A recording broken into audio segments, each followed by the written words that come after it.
Van die Here, ons thema vanmôre is God se opdrag is wandel deur geloof, nie deur gevoel nie. En ons teks van oordeenking vanmôre is in Korintiërs 2 Korintiërs 5 vers 7. Die woord sê vir ons wandel deur geloof en nie deur aanskouing nie. Nou wat beteken aanskouing vir ons vanmôre? Aanskouing beteken gevoel, of dit wat ek kan sien, dit wat ek kan aanskou. Amen. Nou as ek nou vanmôre hier kom sit, ek gaan sommer hier langs van die saal kom sit vanmôre.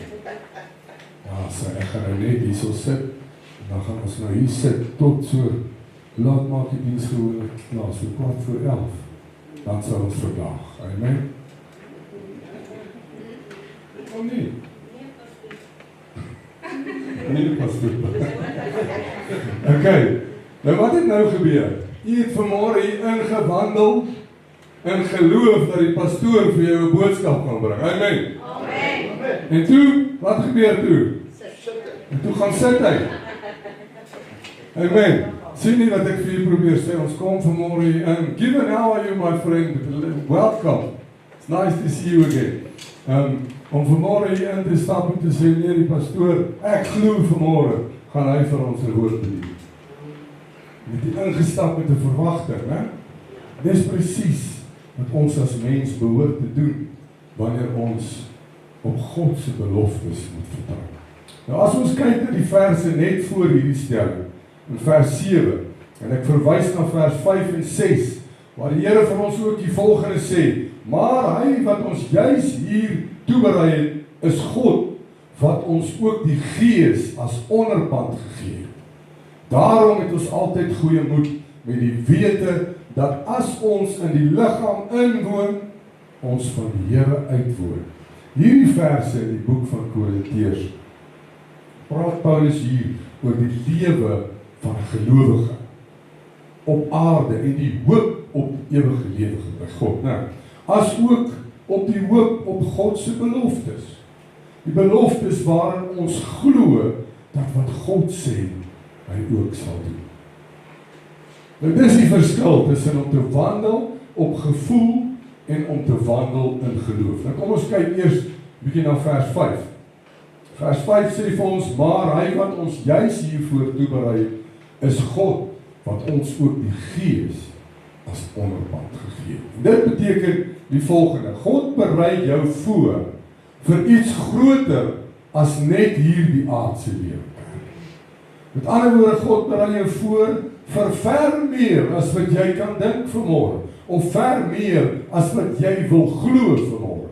Dit is die probleem waarmee ons as mense die glo geneem. Ons glo in mense. Ons glo as iemand vir jou sê, hoorie, ek kom tel jou môreoggend 7:00 op. Glo ons, daai persoon gaan 7:00 wees. Hoekom? Want ek staan op en ek maak klaar, ek maak reg vir 7:00. Maar as God vir jou sê, ek beloof jou, dat ek daar sal wees vir jou, dan glo ons dit. Ons kan vanmôre sê, ons wandel in die geloof, as ons dink aan die kruisverbranding. Ons kan vanmôre sê, ons wandel in geloof, as ons dink aan die opstanding van Jesus. Maar as die Here vir jou sê, ek sal sorg vir alles wat jy nodig het, dan begin ons in gevoel te wandel.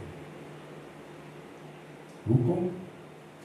Want ons wandel in wat en hoe ons voel, in plaas daarvan om te wandel in geloof. Hy het jou geskep vir 'n ewige verhouding met hom. God het die Gees as onderpand vir jou gegee, wat beteken dat ek die Heilige Gees soos 'n waarborg kan ontvang as 'n gelowige. 'n Waarborg beteken 'n belofte of 'n versekering dat iets beslis sal gebeur, of natuurlik dat dit waar is. In meer eenvoudiger terme is dit wanneer iemand vir jou sal sê, jy kan daarop vertrou. Ek staan daarvoor. En as ek 'n voorbeeld kan gebruik vanmôre, wanneer jy 'n nuwe voertuig koop, koop jy dit met 'n waarborg, né? Beteken dit nie dat die vervaardiger verseker jou met 'n belofte dat hy verantwoordelikheid sal neem as iets sou verkeerd gaan binne 'n sekere tyd nie.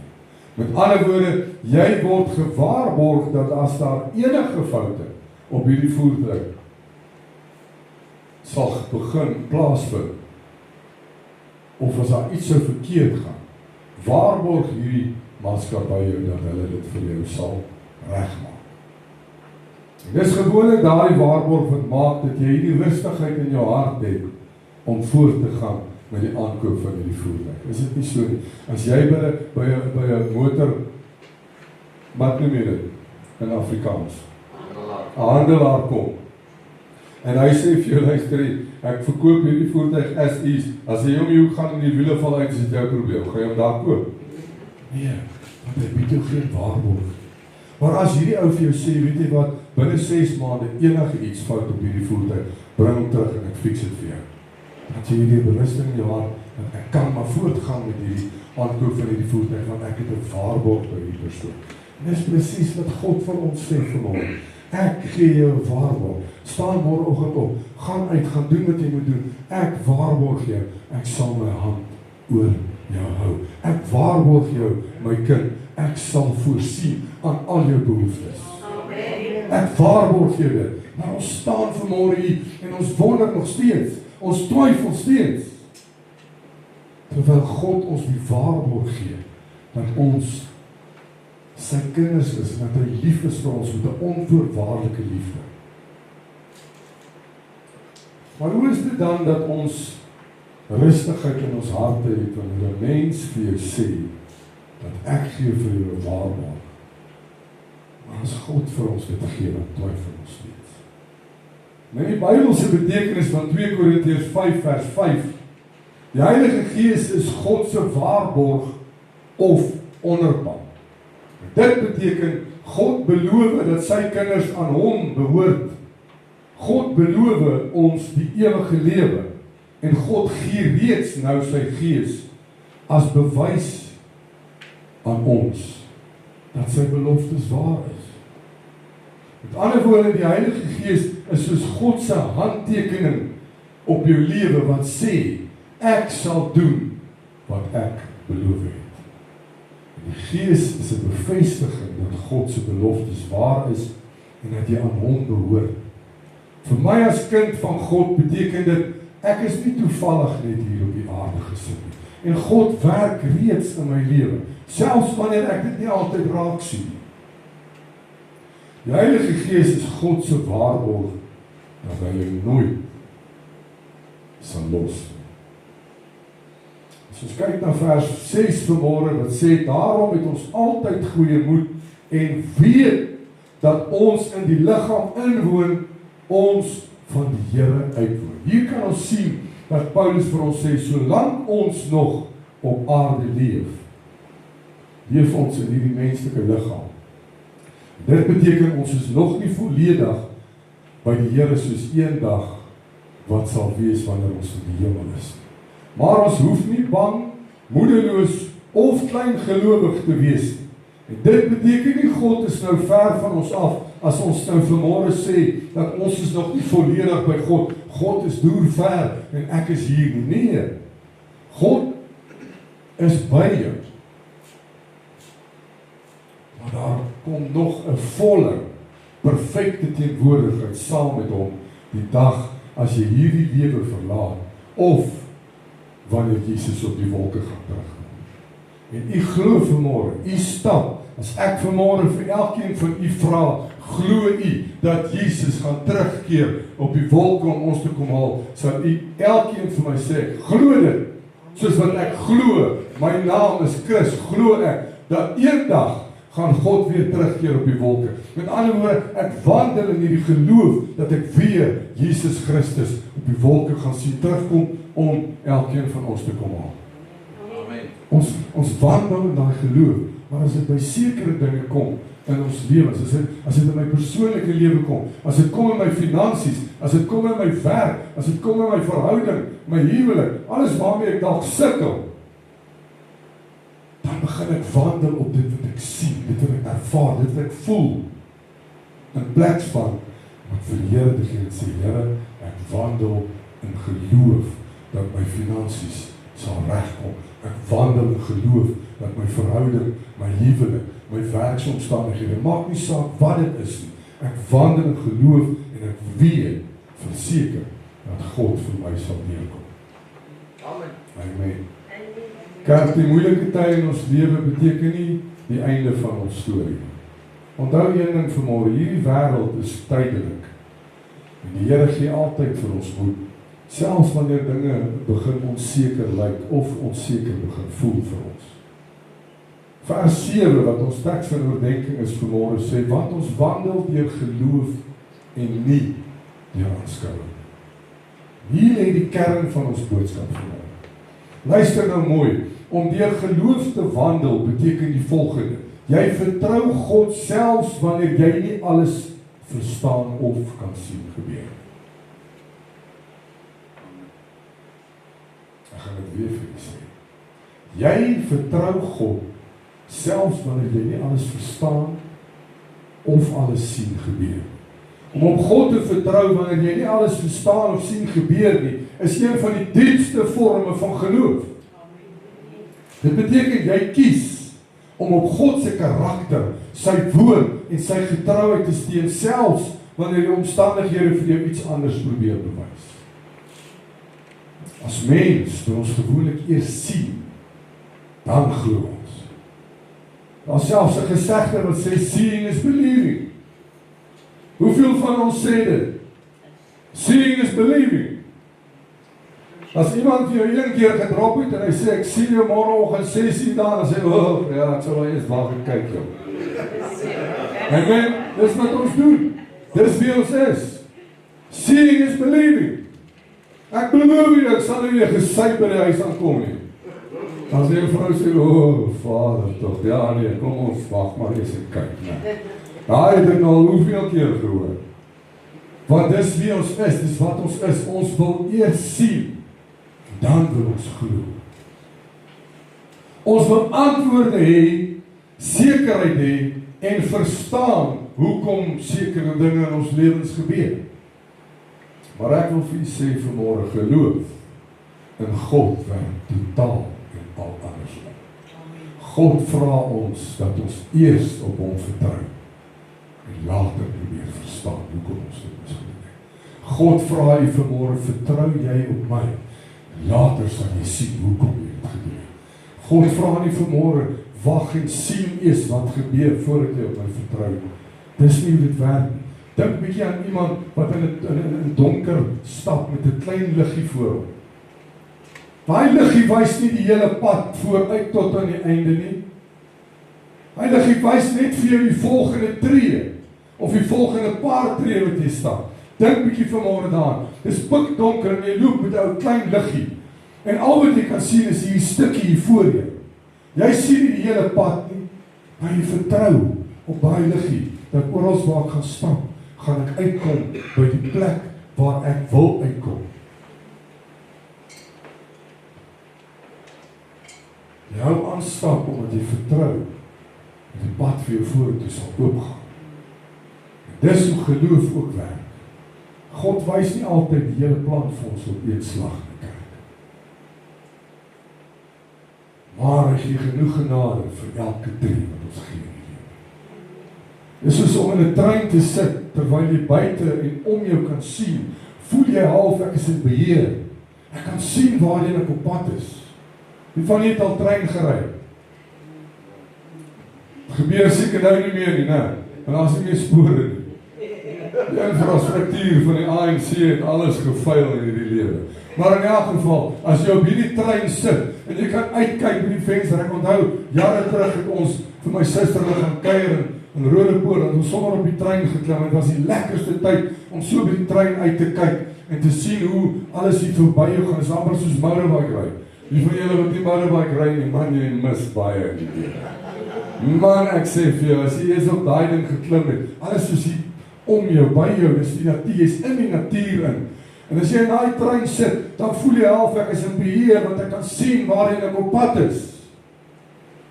Met ander woorde, ek sit daar en ek glo, ek gaan veilig by my bestemming uitkom. Die volgende oomblik is alles pikdonker binne in daai tuin. En jy ervaar jouself binne in die diep donker tunnel. En op daai oomblik voel jy, ek het op hierdie stadium geen beheer nie. Ek kan nie om my sien nie, ek kan nie sien waarheen ons gaan nie. Ek weet nie eers of die spoor links of die spoor regs draai. Wat moet ek nou doen? Vertrou op die ingenieur. Dat daai spoor, daai trein goed gekeer het en uitgepas het. Die ingenieur het sy handtekening op die dokumente gesit het en gesê het, hierdie trein is veilig om deur hierdie tunnel te gaan. Dis presies wat God van ons verwag. Die oomblik as jy in daai diep donker tunnel ingaan en jy kan nie meer weet waar is links of waar is regs nie. Dis presies wanneer ons moet weet, ek vertrou op God wat sy handtekening op my lewe gesit het, wat sy gees as onderpand vir my gegee het. Ek sal nie wankel nie. Ek sal nie wandel in my gevoel op hierdie stadium nie. Ek sal wandel in geloof in Christus Jesus in my lewe. En dis nou die Here van ons gemaak. Dis wat ons behoort te doen. Dan word hierdie beheer van jou weggeneem. Want as hierdie beheer weggeneem word, kerk, dis eers dan wanneer ons ten volle op God begin vertrou. Ons weet nie waarheen die trein op pad is nie. Ons weet nie of gaan hy links of gaan hy regs nie. Maar ons weet, wie is die een op wie ons kan vertrou. Dis wat God van ons verwag. Soos ons in hierdie donker tunnel vertrou op die persoon wat hierdie handtekening gegee het, op die infrastruktuur van hierdie hele trein en sy spore, behoort ons op God te vertrou. Want hy het jou die gees as belofte gegee, as onderpand gegee. Wanneer jy nie verstaan waarom sekere deure toemaak nie, waarom gebede lank vat om beantwoord te word, of waarom moeilike seisoene aanhou nie, dan sê geloof, Here, ek verstaan nie alles nie, maar ek glo, want ek weet, U weet wat U doen. Here, ek sien nie nou die uitkoms nie, maar ek glo dat U steeds besig is om te werk in my lewe. Here, my gevoelens verander elke dag, maar U, want God is bly dieselfde. Amen. Amen. Is dit nie 'n wonderlike God wat ons dien nie? 'n God wat altyd dieselfde is. Baie keer voel God stil, maar stilte beteken nie God se afwesigheid nie. Wie van u het al die stilte van God ervaar? Ek hoor nou die dag weer 'n groot prediker, 'n pastoor wat duisende mense in sy gehoor sit, wat ook sê, sometimes it feels like God is not listening to me. Dit gebeur. Ek wil vir u sê, kerk, as alles net vlot verloop, en alles gaan net goed, en God antwoord, dan het jy God nie nodig. Dan voel dit vir jou, ek is 'n beheer, ek kan al die dinge self doen, alles loop perfect, maar die oomblik, wanneer dinge begin skeefloop, dan bring dit ons net weer 'n bietjie terug op ons knie, amen. Dan bring dit ons net weer 'n bietjie terug op ons knie, waar ons kan weet, wat ons behoort dit, elke dag te weet, dit maak nie saak hoe goed dit in jou lewe gaan, die kerk, God is die een, wat die eer moet kry daarvoor, God is die een, waarin ons moet glo, en alles wat God sê, en wat God in hierdie woord opgeskryf het, is ja en amen. En dan voel God stil, beteken dit nie hy is afwesig, of ver van jou af. Dink bietjie vanmôre hier aan, en dit is my so baie mooi, so bitter mooi, verduideliking daarvan. Bly 'n onderwyser nie ook stil gedurende eksamentyd. Reg hierdie jaar gee sy lesings, en sy staan daarvoor, en sy praat, of hy praat, en hy skryf op die bord, en hy verduidelik alles. Maar die oomblik as die eksamen begin, die oomblik as die toets begin, is hy doodstil. Nie omdat hy weg is nie, of sy weg is nie, maar omdat die leerling moet toepas wat hy reeds geleer het. Maar, is hierdie nie 'n openbaring nie, kerk? Is hierdie nie 'n openbaring vanmôre aan u nie? Onthou, God staan soos daardie onderwyser, het jou reeds alles geleer, het jou reeds alles gegee. Jy weet as kind van God wat jy moet doen, en nou staan hy terug. En dit is tyd vir jou om toetsdeur te staan. Dit beteken nie God is nie daar. Hy is daar, maar hy staan en hy wag om te kyk of jy die toets kan weerstaan. En in geloof is dit so belangrik dat ons sal aanhou glo dat God is nooit afwesig. God is ten alle tye teenwoordig in ons lewens. Nie omdat hy weg is nie, maar dat hy ons toets en wat ons geleer het. God laat ons soms deur seisoene gaan waar geloof gebou kan word en sterker word. Sterker as die gevoel wat jy het. Abraham is 'n goeie voorbeeld, hy het vertrou sonder om te weet waarheen God hom sou lei. Josef het vir jare van swaar kry, het hy na dit in God se plan, sonder dat hy verstaan het waarmee die Here besig is. Het hy vasgehou, het gebly glo. Petrus moes uit die boot uitklim voordat hy die wonderwerk kon beleef het. Ware geloof beteken nie jy het nooit vra of vrese nie. Beteken jy laat nie jou vrae en vrese groter word as jou vertroue in God. Dis die verskil. En dit is hoekom 2 Korintiërs 5 vers 7 so kragtig is. Want ons wandel deur geloof en nie deur aanskouing.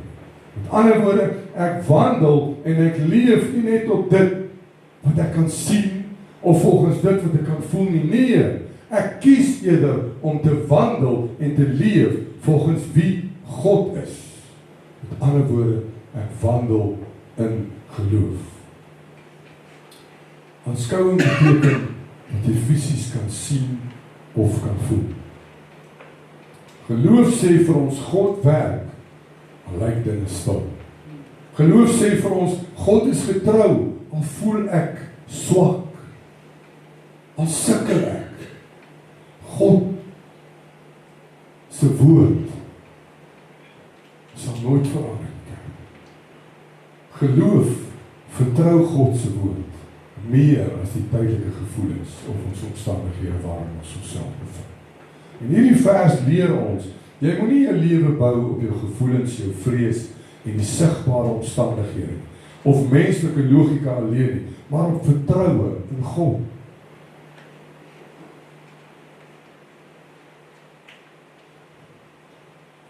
Die boodskap van hierdie 3 teksverse Psalm is dat God vir jou homself voorberei met sy gees gegee as bevestiging en daarom kan jy met moed lewe, selfs in tye van onsekerheid, omdat jou lewe nie beheer word deur wat jy sien, maar deur geloof in Christus Jesus. Daarom kan ons vanmôre sê, God se opdrag was nooit dat ons moet wandel in dit wat ons voel en wat ons sien. Sy opdrag was, wandel in geloof. Hier is 'n paar sterk Bybelverse wat verwys daarna dat God ons roep, of ons geroep het om in geloof te wandel. Nie net volgens wat ons sien nie, of volgens wat ons voel nie. Hierdie teksvers van ons, wat ons wandel deur geloof en nie deur aanskouing nie, ons lewe moet gegrond wees op vertroue in God. Nie net in dit wat ons kan sien in hierdie lewe as bewyse nie. Hebreërs 11 vers 1, die geloof dan is 'n vaste vertroue op die dinge wat ons hoop. Hoor wat sê die woord, nie op wat dinge wat ons sien nie, hy sê op die dinge wat ons hoop, 'n bewys van die dinge wat ons nie sien nie. Geloof beteken jy vertrou God se belofte selfs voordat jy die uitkoms sien. Wat beteken geloof as ek wag totdat ek dit ontvang voor ek dit glo? Niks. Spreuke 3 vers 5 en 6 sê, vertrou op die Here met jou hele hart en steun nie op jou eie insig nie. Ken hom in al jou weë, dan sal hy jou paai gelyk maak. God sê, moenie net op jou eie begrip staat maak nie, maar vertrou hom volledig. Volledig beteken in alles. Nie net vir sekere dinge nie, alles in jou lewe. Romeine 1:17, die regverdige sal uit die geloof lewe. Ons hele lewe as gelowiges is bedoel om deur geloof te wees, nie deur sigbaarheid alleen nie. Hebreërs 11 vers 6 sê, maar sonder geloof is dit onmoontlik om God te behaag. Want hy wat tot God gaan, moet glo dat hy is en 'n beloner is vir die wat hom soek. Geloof is nie opsioneel nie, kerk. Dit is die manier waarop ons God eer, deur aan hom te wys, ons glo in hom en ook in sy woord. Markus 11:24 is nog 'n teks wat vir ons bewys, alles wat julle in gebed vra, glo dat julle dit ontvang. Dis iets waarmee ons as kinders van die Here sukkel. Van die oomblik wanneer ek begin bid vir iets, dan twyfel ek reeds. En ek wil vir julle sê, wanneer jy twyfel in jou gebed, is dit een ding, maar as jy twyfel in God se woord, is dit 'n ander ding. Ons kan nie bekostig om te twyfel in God se woord. Daar is absoluut niks in hierdie woord wat in hierdie woord opgeskryf staan, kerk van die Here, waarin jy hoef te twyfel. Niks. Alles wat hier staan, kan jy glo met jou hele hart. Soos wat jy glo, jy sit in hierdie kerk vanmôre, glo alles wat God hier sê. As God dit nie vir jou nou wil gee nie, dan is dit miskien nie nou vir jou beskoring, maar jy bly glo wat God vir jou in hierdie woord sê. Alles wat jy in gebed vra, glo dat jy dit ontvang, en dan sê hy, en jy sal dit verkry. Wie glo hierdie teksvers vanmôre? Amen. Kom ons glo dit, en dit sal gebeur. God roep ons om te bid met geloof, nie om te bid en te twyfel nie. Want sommige van ons twyfel nog voordat ons gebid het. God roep ons om op hom te vertrou, nie op ons gevoelens nie. Om hom te volg sonder om altyd die hele pad te kan sien. Op sy woord staan, selfs in onsekerheid. As jy dit alles kan opsom vanmôre, bring dit ons terug in dieselfde waarheid. Geloof is om op God te vertrou wanneer jou oë nog nie die uitkoms kan sien. Dit is geloof. Geloof is môre se musiek wat ek vandag reeds hoor. Geloof is nie om op gevoel te wandel. Om te wandel in gevoel beteken jy glo in alles wat jy kan sien.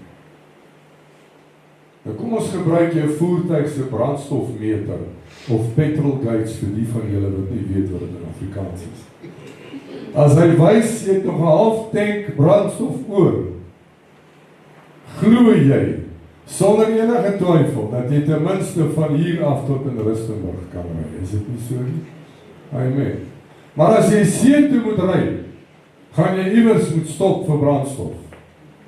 Maar terwyl jy kan sien dat daar brandstof in hierdie voertuig is, op hierdie brandstofmeter wat in die voertuig gesit is, dan ry jy sonder om enigstens bekommerd te wees. Net waar jy wil wees. Maar as jy besluit, en ek het dit al baie in my lewe gedoen, dan wil ek myself sommer skop. As ek af gaan sit en dan kyk ek so na die petrolmeter, dan dink ek myself, nee, ek gaan nie nou stop by hierdie Shell Ultra City nie. Ek gaan verby skiet, ek gaan die volgende ene. My. En dan as ek so halfpad verby is, dan sien ek hierdie gate sak nou met 'n kragbroer. En dan begin jy te bid. Here, ek moes maar daar gestop het. Help my tog net dat ek asseblief op hemelsnaam nie langs die. Daar begin daai petrol lig te brand. En jy soek daai bord van Ultra City. Wat sal sê 10 kilometer en jy sien hom nie, hy's nergens te sien nie, né? So nou het ek gewandel in my gevoel want ek het gesien of gedink, okay, ek gaan dit maak. En dan begin daai lig al helderder brand, hy voel daaraan soos 'n spotlight in jou oë. En dankie die Here, dan sien jy daai breinbord wat sê Shell Ultra City, 10 kilometer, dan haal jy die petrol vir die voet van die petrol af, jy begin al 80 te ry. En as jy daar kom, dan sê jy, dankie Here, ek het dit gemaak. Nou, want jy sien, daar is brandstof in, maar die oomblik wanneer jy agterkom, daar is nie meer brandstof in nie. Dis wanneer jy begin gelowig raak. Ewe skielik, dan moet jy begin glo. God gaan my help, want ek nie staan deur my eie stupidheid, omdat ek nie gestop het nie. Maar dis hoe ons gewaier is. Deur te wil sien voor ons glo. Vind ons dit moeilik om te glo dinge wat ons nie kan sien nie. Maar ek wil vir julle sê vanmôre, dit wat jy sien, is ook nie altyd die waarheid nie. Vra maar vir Chris wat daar sit.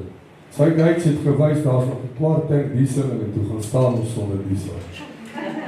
So dit wat jy sien, moet jy ook nie altyd glo nie. Ongeloof in die daaglikse lewe wys nie altyd as iemand wat nie in God glo nie. Baie keer is dit subtiel, dit wys ons eerder hoe ons dink, of hoe ons praat, of hoe ons reageer, wanneer dinge begin moeilik raak, of nie volgens plan verloop. Nou kom ons kyk bietjie na 'n paar praktiese voorbeelde van hierdie stap in gevoel, of ongeloof. Ons kan dit ongeloof noem, amen, want ons glo nie daarin. Ons glo nie dat dit sal gebeur, om te wandel wat ek voel. En ek wil graag 7 voorbeelde gebruik vanmôre. Die eerste een is om net op jou eie insig te wil vertrou. Dis ons eerste voorbeeld van wandel op wat ek voel. Wanneer jy sê ek sal dit self uitsorteer. En jy kry daai, ek het niemand anders nodig om hierdie dinge uit te sorteer. En hierdie woorde weerspreek Spreuke 3 vers 5 wat sê ons moet nie net op ons eie verstand of insig steun nie. Daar is 'n groot verskil tussen ongeloof en geloof. Ongeloof sê ek in hierdie situasie ek is in beheer. Dis daai tipe ou wat sê man, ek het alleen in hierdie wêreld ingekom en ek gaan alleen uit hierdie wêreld uitgaan. Hoeveel keer het jy daai al gehoor? Veral as 'n paar brandas by die vuur. Maar ek het alleen in hierdie wêreld gekom. Ek het niemand nodig. Ek het nie my vrou nodig nie. Ek het nie my kinders nodig nie. Maar vanaand het jy iemand nodig om jou huis te vat. Jy het iemand nodig. En God het ons nodig. Ons kan vanmôre sê, ek het nie my man of my vrou of my kinders nodig in die kerk, maar niemand van ons kan vanmôre hier opstaan en sê, ek het God nie nodig. Ons het God meer nodig as wat ons weer nodig het. Ons het God meer nodig as wat ons asem nodig het. Ongeloof sê ek is in beheer. Ek het niemand nodig. Geloof sê Here, ek weet dat U in beheer is. Geloof sê Here, lei my asseblief op die pad wat ek weet U vir my instoor. Dit beteken ek gee hierdie situasie oor aan God en ek wag op die Here omdat ek glo dat God beter weet as ek. En dat ek glo God gaan verseker vir my help. Ek weet verseker. Die tweede voorbeeld is konstante bekommernis en angs oor die omstandighede in my lewe. Hierdie is iets waarmee almal van ons sukkel. Wanneer jy oor en oor begin dink aan jou omstandighede, al het jy gebid en dit vir die Here gegee, dis dan wanneer jy jouself begin vra, maar wat as die Here my nie gaan help? Maar wat as dinge gaan verkeerd loop? Of wat as die Here nie vir my gaan deurkom op die regte tyd nie? Wat as ek nie genoeg sal hê of gaan hê vir dit wat ek nodig het? Konstante bekommernis en angs bewys net een ding. En dit is dat jou fokus meer op jou probleem is as op God se voorsiening. En dis normaal om besorgd te wees. Ek sê nie vanmôre vir u, jy moet nou happy go lucky gaan en nie meer bekommerd wees of besorgd wees nie. Daarom sal ek eerder die woord besorgd gebruik. Want bekommerd, as ek sê ek is bekommerd, dan voel dit vir my, die Heilige Gees looi my so 'n bietjie en sê vir my, hoe kan jy bekommerd wees as jy vir die Here vertrou daar? Ek sê ek is besorg daaroor. Ek is besorg dat ek nodig 1, 2, 3 aan die maand einde om my dinge deur te bring, of deur te dra. Nee, besorgdheid is niks meer fout. Enige mens is tog maar besorg oor sekere dinge. Ons is besorg oor ons kinders, ons is besorg oor ons honde, oor ons eiendom, oor ons voertuig, oor alles. Bly ons besorg. Maar ek wil vir u sê, aanhoudende angs en bekommernis en vrees is 'n teken dat jou vertroue in God verswak. Dit is miskien nie lekker om dit te hoor vanmôre in die kerk, maar dit is waarheid. Jesus het ook angs ervaar, omdat hy geweet het wat vir hom wag. Omdat hy geweet het wat is in daardie beker wat hy moes drink, maar hy het nie vir een oomblik getwyfel in God. Hy het geglo dat God hom sal versterk. Hy het geglo dat God hom sal deurdra en nie vir 'n oomblik alleen sal los. Net soos wat u en ek ook glo. Ons glo vanmôre dat Jesus gesterf het. Ons glo vanmôre dat Jesus opgestaan het. En dis 'n bewys dat ons wandel in geloof. Maar as dit kom by hierdie fisiese toepassing in my omstandighede, dan kies ek eerder om te wandel in gevoel wat ek in my hart ervaar. Nou wil ek vir 'n getuienis bring van 'n vrou wat in geloof gewandel het. En dis ook een groot rede hoekom die Here vir ons sê, lewer getuienis. Vertel vir die mense wat die Here vir jou gedoen het, want dit bou ander wat swakker is se geloof. En hierdie vrou het absoluut niks meer in haar grocery kaste ingegaan. Niks. En as ek sê niks, dan bedoel ek niks. Maar sy het geweet, God sal voorsien. En sy het so ver gegaan, dat sy die tafel begin dek het. Sy het die tafeldoek oor die tafel gegooi het. Sy het die borde uit die kaste gaan uithaal, en by elke stoel van haar man en haar kinders 'n bord gaan neersit. Sy het gaan messe en vurke uithaal uit die laaie uit. Terwyl sy weet, daar is 0 in die grocery kas. Terwyl sy weet, daar is niks om in hierdie borde te sit nie. Het sy gestap, en sy het steeds in geloof gebly stap en gesê, Here, ek weet, U gaan voorsien. En sy gaan regmaak, sy het die tafel gedek. En toe etenstyd kom, is daar steeds geen voorsiening nie. En sy het al mense geroep en gesê, kom ons sit aan tafel. En ons begin te bid vir die kos wat die Here nou gaan voorsien. En die volgende oomblik is daar 'n klop aan haar deur. En sy staan op na die tafel af. En sy maak die deur oop. En hier staan 'n man met 'n voertuig wat sê, mevrou, ek weet nie hoekom nie.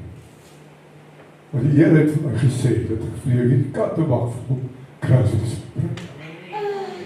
Dis die God wat ons aanbid. Hoekom het dit gebeur? Want sy het gebly wandel in geloof. Sy het die tafel gedek, al was daar absoluut niks vir haar om voor te sit. Sy het gewandel in geloof. En toe kry sy die klop aan die deur. En 'n persoon wat gehoor gegee het aan God, het voorsien. En sy kon daai leë borde, met daai tafel wat gedek is, vol kos vir haar man en haar kinders gegee, omdat sy geglo het in God. En ek wil vir u sê vanmôre, twyfel in my, twyfel in jou man en twyfel in jou vrou, maar nooit in God. Die Here sal altyd voorsien. Ek wil vir u sê, as God nie voorsien nie, is daar een van twee dinge. Of dis nog nie die regte tyd nie, of ek het begin twyfel in my gebed. Ek het begin twyfel in my God. En dis iets wat ons nooit ooit moet doen nie. Ek pleit by die kerk, moenie twyfel in wat God vir ons in hierdie woord opgeskryf staan. God se woord is waar. Die Here kan nie verander nie. Die Here trek nie vandag 'n belofte terug soos wat ons as mens doen nie. Nee, die Here sal voorsien. Dek jy net die tafel. Dek jy die tafel, stap in geloof. Dek die tafel, want God sal voorsien. Die woord leer ons dat een van Satan se hoofdoelwitte is om gelowiges van God af weg te trek. Nie altyd deur direkte aanvalle nie, maar baie keer deur subtiele dinge soos vrees, bekommernis en angs. Die belangrike beginsel is dat Satan nie jou toekoms kan bepaal nie. Weet dit vanmôre. Maar hy probeer altyd om jou fokus en jou vertroue in God te beïnvloed. As hy jou kan kry om te leef in voortdurende bekommernis, begin jou geloof te verswak en jou vrede verdwyn. Angs en bekommernis werk soos 'n geestelike afleiding. Dit skuif jou aandag weg van God se beloftes af en dit plaas jou gedagtes op jou probleme. Want ons is so gefokus op my probleme. Ek voel, as ons maar net kan fokus op God, soos wat ons op ons probleme fokus. Weet jy op hoeveel groter en beter plek sal jy wees? Maar omdat hierdie soos 'n red vlek voor my opkom, bring die Satan dit en hy gebruik dit. Terwyl ons eintlik verby hierdie rooi vlag kyk en weet, daarbo in die hemel op die troon sit 'n God wat in beheer is. 'n God wat luister wanneer ek bid. 'n God wat net verwag van my om die toets van geloof te deurstaan en hy sal die tafel wat gedek is vir my kom vul met kos, sodat ek, my man, my vrou en my kinders nie vanaand honger hoef te gaan slaan. Dis die God wat ons aanbid. Hierdie bekommernis skuif jou aandag weg van God se beloftes. In plaas daarvan om te sê God is in beheer, begin 'n mens dink, wat gaan ek nou doen? En ja, kerk, die Here het jou 'n gesonde verstand gegee om 'n plan te maak as jy 'n plan moet maak. As die Here vir jou 'n uitweg gee om 'n plan te maak, moenie terugsit en sê nee, nou wag ek nou maar dat die Here vir my plan maak. Nee. Dis nie wat ek sê vanmôre. Wat as dinge gaan verkeerd gaan? Dis die vraag wat ons onsself vra. En so word jou hart swaar en jou geloof onseker. Die boek van Petrus waarsku ons dat die duiwel soos 'n brullende leeu rondgaan op soek na iemand om te verslind. Dit beteken nie noodwendig fisiese vernietiging nie, maar ook om geloof, hoop en vrede te steel.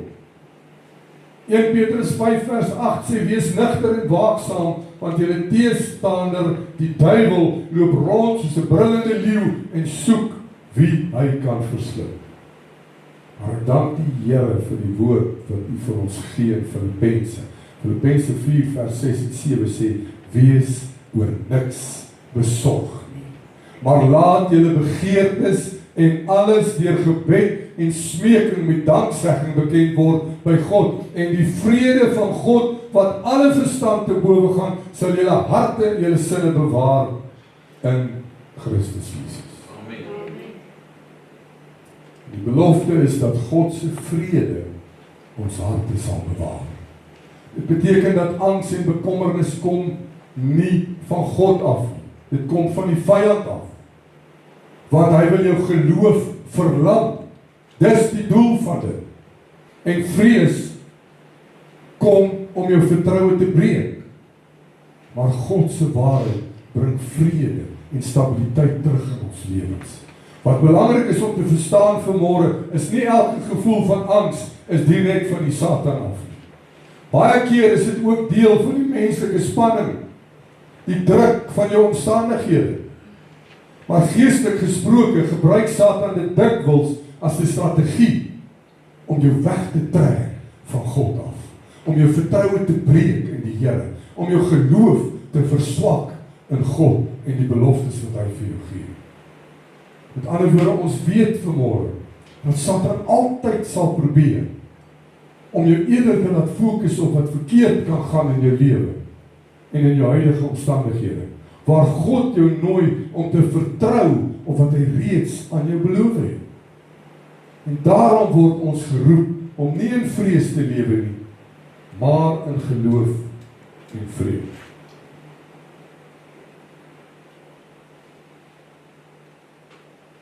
Ons derde voorbeeld is gebed sonder verwagting. Nou as ek u vanmôre kan vra as kerk, wie van u bid sonder verwagting?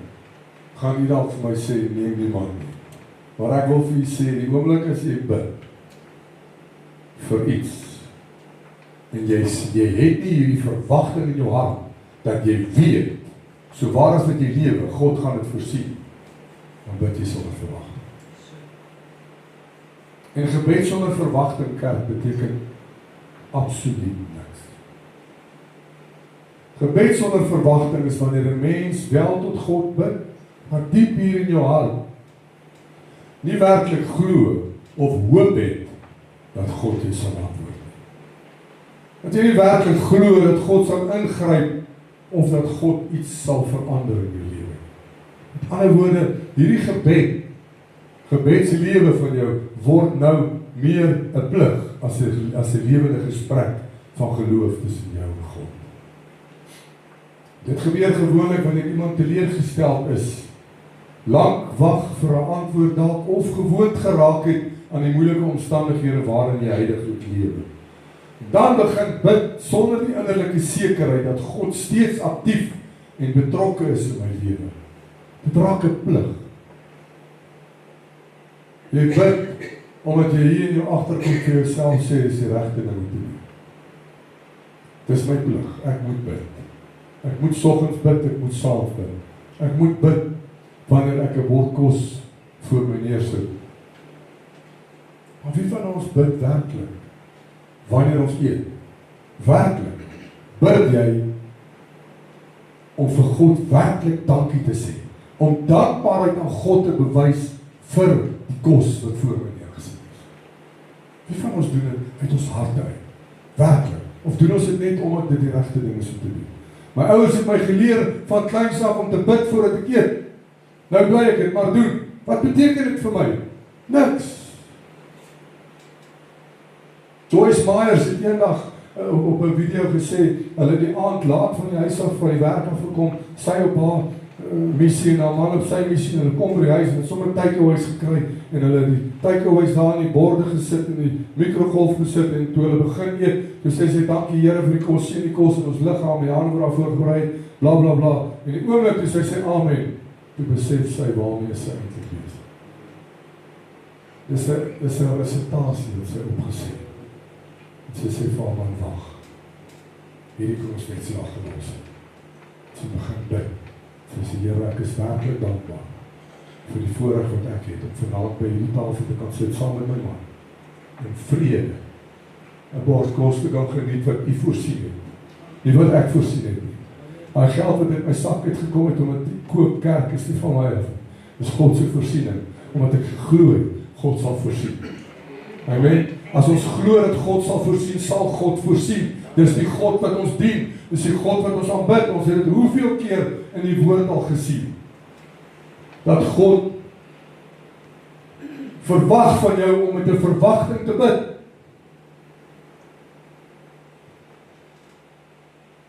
Het gebeur gewoonlik wanneer iemand teleurgesteld is of dink die Here antwoord my nog nie, dis te lank, hy vat te lank om my te antwoord. So 'n gebed verloor sy krag en verbondenheid, omdat dit nie meer op vertroue in God se karakter is en in God se beloftes gebou is nie, maar eerder op moedeloosheid of twyfel. In plaas daarvan om te bid met hierdie verwagting dat God my wel hoor, of my sal hoor en my sal antwoord op sy tyd, word dit 'n vorm van woorde sonder dat dit enige krag in my hart dra. Die Bybel leer ons juis vir ons die teenoorgestelde daarvan. In die boek van Hebreërs sê hy ook hoe belangrik dit is dat ons werklik glo in God en elke belofte wat opgeskryf staan in sy woord. Ek wil vir u sê vanmôre kerk, God gaan nooit terug op sy woord nie. Nooit. Ons kan dit maar glo. Hebreërs 11 vers 6 sê, en sonder geloof is dit onmoontlik om God te behaag. Want hy wat tot God gaan, moet glo dat hy is en 'n beloner is van die wat hom soek. Want party van ons soek net die hand van die Here. En dis ook nie reg nie. Waar die woord vir ons sê, seek the face of God. En al die ander dinge, soek die aangesig van God, soek die koninkryk van God, en al die ander dinge sal in plek gesit word vir jou. Glo jy dit vanmôre? Begin die aangesig van God te soek, begin die koninkryk van God te soek, en jy sal sien hoe drasties jou lewe verander. Ons moet verstaan dat geloof nodig is om God te behaag, en dat ons hom moet nader met die oortuiging dat hy is wie hy sê hy is, en dat hy beloon die wat hom soek. Gebed sonder verwagting herinner ons daaraan hoe belangrik dit is om ons geloof lewendig te hou, sodat gebed nie net 'n roetine word in ons huis nie, maar 'n daad van vertroue dat God my nog steeds hoor wanneer ek bid. Wanneer God my steeds sien wanneer ek bid, wanneer God my steeds antwoord volgens sy volmaakte wil en sy tyd. Gebed sonder verwagting beteken absoluut niks. Jy kon maar net so wel nie gebid het. Ek wil vir u sê vanmôre, as jy 'n roetine gebed doen, elke môre en elke aand, stop dit. Want ek glo dat wanneer ek een gebed 'n week doen in gees en in waarheid, waar ek 'n gesprek met my God het, is dit baie beter as 'n roetine gebed soggens en saans en elke dag wanneer ek my broodjie in my hand het. Ons moet begin bid in gees en in waarheid. En begin, God hou nie van repetisies nie. Net soos wat u en ek nie hou daarvan. God soek mense wat hom in gees en in waarheid aanbid. God soek mense wat glo in hom en glo dat wat hy sê is en sal wees. Dis wat God soek van ons af. En eers dan kan ons weet, wanneer ek bid, bid ek met 'n verwagting. Ons vierde voorbeeld is oorhaastige woorde tydens moeilike tye. Dis tye wanneer 'n mens miskien seer gekry het, wanneer jy druk ervaar of teleurstelling ervaar het, dan sê jy iets vinnigs sonder om dit deur geloof, wysheid of geduld te voltree. Daardie woorde kan maklik uit vrees, frustrasie of moegheid kom, eerder as waarheid en vertroue in God. In sulke oomblikke kan iemand dinge sê soos, God help my nie meer. Alles is verby.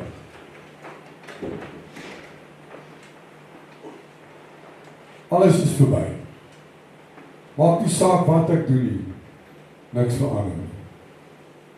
Dis wanneer ons oorhaastige woorde gebruik tydens tye waar ons moeilike situasies ervaar.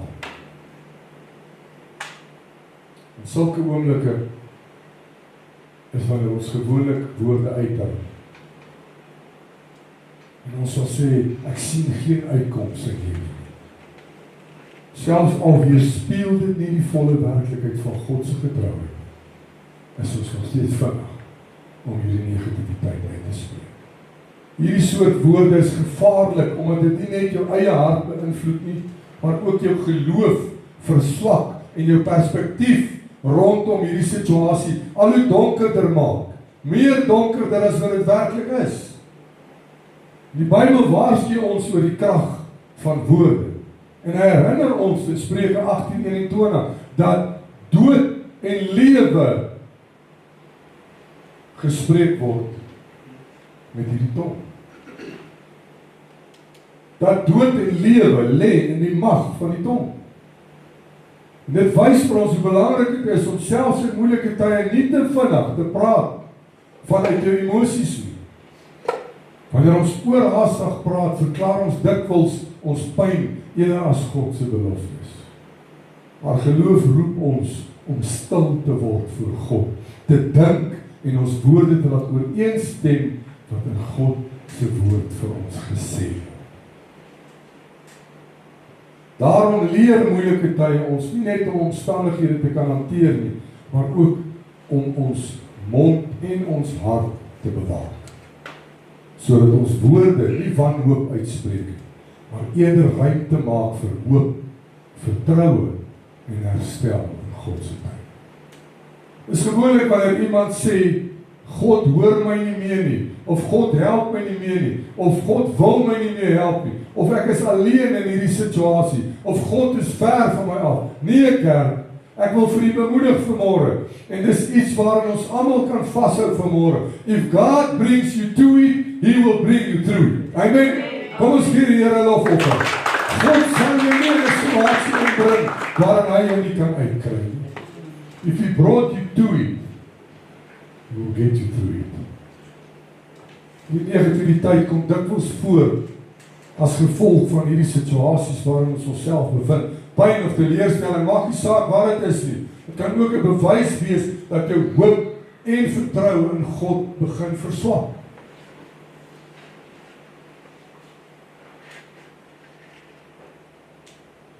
Ons 5de voorbeeld is om net te glo wanneer jy reeds die uitkoms sien. Dis mos die maklikste. Ek sien dit, en nou kan ek dit glo. Om net te glo wanneer jy reeds die uitkoms sien, is 'n vorm van voorwaardelike geloof. Waar mense vertroue in God afhanklik raak van sigbare resultate, bewyse of reeds voltooide antwoorde. In so 'n ingesteldheid word geloof eers geaktiveer wanneer die situasie begin verbeter. Die deur oopgaan of die probleem opgelos word. En dan word daar teruggekyk en gesê, nou glo ek. Die uitdaging hiermee is dat dit nie ware Bybelse geloof weerspieël nie. Want dit maak geloof afhanklik van wat reeds gesien kan word, eerder as van vertroue in God se karakter en sy beloftes vir dinge wat nog nie gesien kan word nie. Die skrif leer ons in Hebreërs 11:1 dat geloof juis 'n vaste vertroue is op dinge wat ons hoop. Kerk, dinge wat ons hoop, is nie dinge wat ons kan sien nie. Daarom kan ons luister wat die woord van God sê, 'n vaste vertroue op dinge wat ons hoop. 'n bewys van die dinge wat ons nie sien nie. Wat beteken dat ware geloof vooraf vertrou, nie agterna bevestig word nie. Wanneer iemand net glo nadat die uitkoms sigbaar is, word God se rol in die proses heeltemal misgekyk. En dankbaarheid word vervang deur selfvertroue of toeval. Daar baie gewone mense vir jou sê, ja, jy's like, vandag het hierdie en daai gebeur. Dis nou vir jou coincidence. Nonsens man. There's no such thing as coincidence. As God vir jou deurgekom het, gee vir God die eer daarvoor. Dit wat jy reeds gesien het nou, en jy glo dit, kom van God af. Van niemand anders af. Dis nie van selfspreekend of 'n coincidence. Daar bestaan nie so iets nie. Ek vertrou God selfs voordat ek die uitkoms sien. En dit bring rus, stabiliteit en volharding in die tye van onsekerheid in my lewe. Dit is ware geloof. Dis wanneer jy dinge sal sê soos ek sal glo as ek eers die oplossing sien. Terwyl Hebreërs vir ons sê dat jou geloof is om te vertrou sonder dat jy dit eers kan sien. Die 6de voorbeeld is om God se karakter te bevraagteken in hierdie moeilike tye. Dit gebeur gewoonlik wanneer iemand baie na aan jou afgesterwe het, of wanneer 'n ma of 'n pa kind moet begrawe. Dan begin God se karakter bevraagteken word. En om God se karakter te bevraagteken in moeilike tye, gebeur slegs wanneer 'n mens in 'n diepe pyn verval is. Soos wat ek nou net 'n voorbeeld gebruik het. As 'n verlies of langdurige stryd waarmee jy sukkel, dan begin jy twyfel aan wie God is. Jy bevraagteken God se goedheid. Jy begin God se liefde, sy regverdigheid of sy nabyheid te bevraagteken. En vrae begin opkom soos, is God regtig daar vir my? Is God regtig goed vir my? Gee God nog om vir my? Weet God nog van my? Maar hoekom laat God dan hierdie dinge gebeur? Dis dikwels nie 'n teken van totale ongeloof nie, maar eerder van 'n hart wat seer gemaak is en sukkel om God se stilte en vertragings te verstaan. Die gevaar lê daarin dat omstandighede begin om God se karakter te definieer in plaas daarvan om God se woord die maatstaf te bly vir wie God is. Wanneer hierdie pyn deur omstandighede die primêre lens word waardeur ons kyk, kan dit God wat aanwesig lyk. Of dit kan lyk of God ontroubaar is. Selfs al weet ons verborge dat God se karakter onveranderd bly. Die Bybel is baie duidelik dat God se wese konstant is. Hy is goed, hy is getrou, hy is vol liefde. En dit kan nie verander nie. Selfs wanneer jy dit nie kan sien nie, kerk, selfs wanneer jy dit nie kan voel nie, bly dit steeds konstant. Want God kan nie verander nie. Daarom word ons geroep om te kies, om op die waarheid te staan, eerder as om op tydelike emosies of situasies, en om te onthou dat moeilike seisoene nie God se karakter verander nie, maar ons begrip daarvan toets en verdien. Wanneer iemand dink, God is nie goed vir my nie, of God gee nie meer om vir my nie, is dit gewoonlik 'n teken van die omstandighede of 'n situasie waarin hy homself bevind. En dan begin dit om God se waarheid en sy beloftes te onderskat. Dan ons 7de voorbeeld en ons laaste ene is ongehoorsaamheid aan wat jy weet God het iets gesê. En ek weet ek het al baie gesê en ek gaan dit nog baie sê, kerk, obedience is the ticket to God's blessings. Ongehoorsaamheid omdat jy reeds weet wat God gesê het. Gebeur wanneer jy iemand die duidelike waarheid uit God se woord of oortuiging in die hart ontvang het, maar doelbewus kies om dit nie te volg nie, omdat dit of te moeilik is, of dalk ongemaklik voel, of ongewens voel. Dit is nie altyd 'n gebrek aan kennis nie, maar eerder 'n keuse om my eie begeertes, vrees, gemak, of ander mense se opinies bo God se opdrag te stel. In sulke oomblikke weet 'n mens wat reg is, maar stel dit uit, ignoreer dit of doen net mooi die teenoorgestelde. En so verskuif gehoorsaamheid van 'n geloofsdaad na 'n keuse van selfwil of selfdoen. Hierdie tipe ongehoorsaamheid kan stadig die hart verhard en maak dat God se stem al hoe stiller raak, omdat 'n mens gewoond raak daaraan om te hoor, maar nie te reageer, of om te hoor en nie te luister. Die Bybel wys herhaaldelik dat ware geloof altyd sigbaar word in gehoorsaamheid. Want geloof is nie net om te glo wat God sê nie, maar om daarop te reageer ook. Daarom is hierdie vorm van ongehoorsaamheid gevaarlik, omdat dit nie altyd dramaties lyk nie, maar geleidelik jou verhouding met God en jou geestelike groei kan afbreek. Veral wanneer jy aanhou kies om nie te doen wat jy reeds weet wat reg is. Ongeloof is nie altyd twyfel. Dit is ongehoorsaamheid aan wat jy reeds glo waar is. Ongeloof is nie altyd om nie in God te glo nie. Dit is dikwels om meer op vrees as op God te fokus. Meer op sigbare dinge as op God se beloftes staat te maak. Of om op hoop te verloor wanneer dinge te stadig gaan in jou sin. God bly altyd getrou aan sy beloftes. Hy verander nie en hy misluk nie. As daar iemand is op wie ons volkome kan vertrou vanmôre, is dit die Here ons God. Selfs wanneer omstandighede onseker lyk, of wanneer ons nie dadelik antwoorde sien, bly sy woord vas en sy karakter onveranderlik. Daarom kan ons met volle sekerheid rus in die wete dat hy doen wat hy beloof het op sy tyd en op sy volmaakte manier. En ek wil graag afsluit met die volgende. Wanneer God ons roep om deur geloof te wandel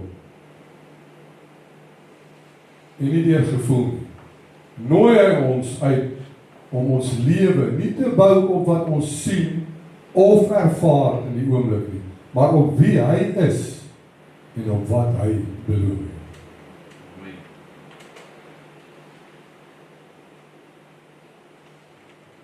Wie hy is en nie op wat ons voel. Gevoelens kan verander, kerk. Omstandighede kan verander. Seisoene kan onseker lyk, maar God bly altyd dieselfde. Hy bly getrou, hy bly goed, hy bly betroubaar. Om deur geloof te wandel beteken om elke dag te kies om op God te vertrou. Selfs wanneer die pad nie duidelik voor my sigbaar is. En om te glo dat hy self besig is. Selfs in stiltye bly God besig. Ek wil vir julle sê vanmôre kerk, jy kan vanaand met 'n geruste hart gaan slaap met die wete dat God is reeds by jou. Amen. Dis die God wat ons dien. So vandag is die uitnodiging eenvoudig. Laat ons nie ons lewens laat lei deur vrees, twyfel of emosies nie, maar deur vaste vertroue in God se woord. Hy sien verder as wat ons kan sien. Hy lei ons stap vir stap in sy volmaakte plan. As jy voel jy het nodig om weer jou vertroue in hom te anker, en as jy weet jy wandel die laaste tyd in gevoel en nie in geloof nie, praat met die Here vanmôre. Erken vanmôre dat jou gevoelens soms sterker is as jou geloof. En dat jy nie altyd sy hand in jou omstandighede sien. Vra vir die Here vanmôre om jou te leer om volkome op hom te kan vertrou. Selfs wanneer jy dinge nie verstaan nie. Sy beloftes, in sy beloftes wat altyd sal bly staan. Versterk elkeen se hart vanmôre, Here. En rig elkeen se gedagtes op U. En leer ons vanmôre om elke dag in vertroue met U te kan staan. God se opdrag aan ons vanmôre is wandel in geloof, nie op gevoel of op die sigbare wat jy kan sien. En wees verseker dat God nooit kan terugkeer op sy woord. Kan ons vir die Here sê vanmôre, ek gee my pad in U hande vandag, Here. En nie net my vandag nie, maar ook my môre gee ek in U hande. Van vandag af sal ek nie meer op my eie insig vertrou nie. Van vandag af sal ek nie meer wandel op dit wat ek voel nie, maar ek sal wandel in geloof. Omdat ek weet wie die een is op wie ek kan vertrou. Omdat ek weet my God bly altyd getrou. En omdat ek weet vanmôre God se beloftes is ja en amen. Kom ons bid saam. Dankie Here. Dankie Abba Vader vir hierdie wonderlike woord wat ons vanmôre kan ontvang. En ons as mens, Vader, is so geneig om te sê, seeing is believing. Dis wie ons is. Ons is so geneig om op alles wat sigbaar is staat te maak. Of wanneer ek iets sien, dan glo ek dit eers. selfs die disippels wat saam met U was, totdat U uit die dood uit opgestaan het getwyfel en gesê, as ek hom sien, sal ek glo dat hy opgestaan.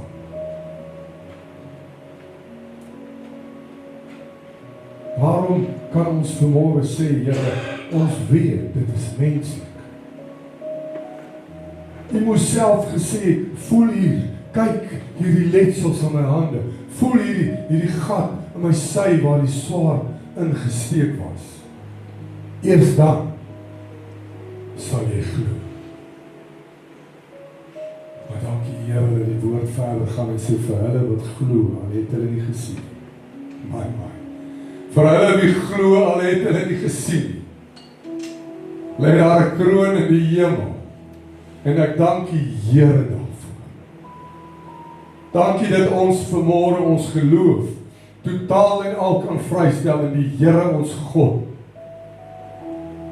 En dat ons nooit sal twyfel in God en God se woord. Ek bid Here dat U elkeen van ons sal versterk vanmôre in ons geloof. Dat U ons sal oprig as manne en vroue wat glo. Manne en vroue wat wandel in die geloof. Wat bid met verwagting.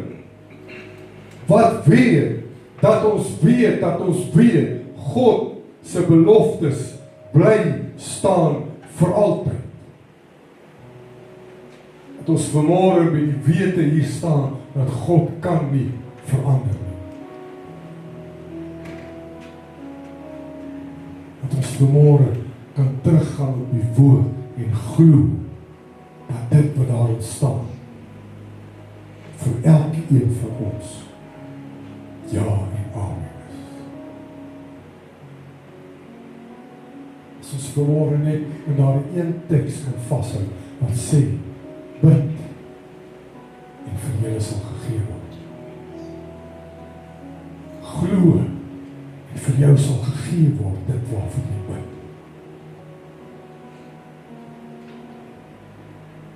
Julle ontvang nie wat julle vra nie. Dat ons vanmôre erken dat ons, Here, wandel in gevoel en in geloof. Dis hoekom God nie deurkom vir ons in sekere situasies van ons lewens. Dat ons glo nie werklik in dit wat ons vra. Help ons vanmôre, Here, om ons geloof te versterk. Help ons vanmôre dat ons nie sal fokus op ons probleme of ons omstandighede, maar dat ons sal fokus eerder op ons geloof in Christus Jesus. En in die waarheid wat U vir ons sê. Ek is by jou. Ek is met jou. Ek sal vir jou gee die begeertes van jou hart. Ek sal voorsien, soos ek nog elke dag voorsien. Ek sal getrou bly, soos ek nog altyd is. Dat ons vanmôre weet, Here, daar is net een betroubare bron, en dis God. Dat ons vanmôre sal weet, Here, daar is nie 'n God wat ons teleurstel.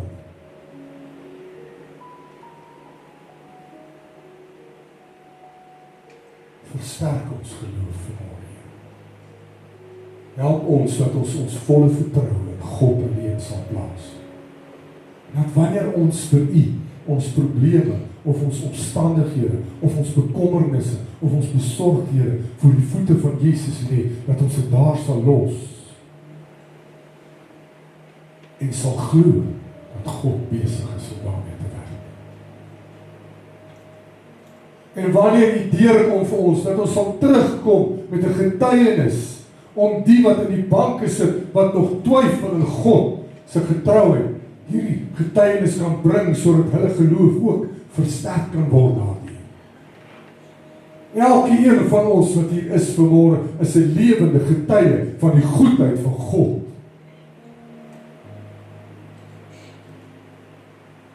help ons, Here, dat ons nie in vrees sal lewe, of in angs sal lewe, maar dat ons vrede van God in ons harte sal uitleef, met die wete, dat my God is reeds vir die dag van môre.